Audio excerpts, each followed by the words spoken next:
Look what I have in my hands. I have all 9 shades of the tirtir cushion, and I want to show you guys my first impression. I personally love cushion foundations. I talk about it all the time, but it's always been hard to promote because shade ranges have been an issue for a lot of brands. And I'm thinking it could be even ivory or a natural ivory or even soft beige. Try ivory first.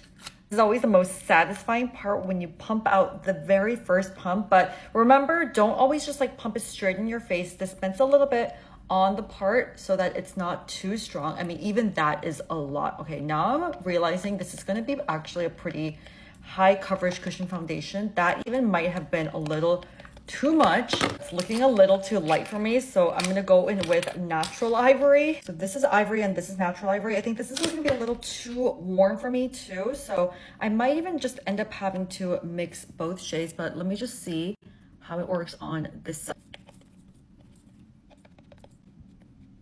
Discovering that the sponge is a little bit of the issue here because it looks like it doesn't have any product, but the more you put in, the more product it dispenses out. So I'm actually just going to be using like a brush to blend this out because I didn't realize how high coverage this cushion foundation would be. This is after using both shades. The coverage is actually extremely beautiful. I just have to see how long this lasts. It's been about 7 hours and not a single part of my makeup has moved. Like not even a single crease under my eyes, which is the most surprising part. I am really, really, really impressed, and I didn't use any primer or makeup setting spray with this.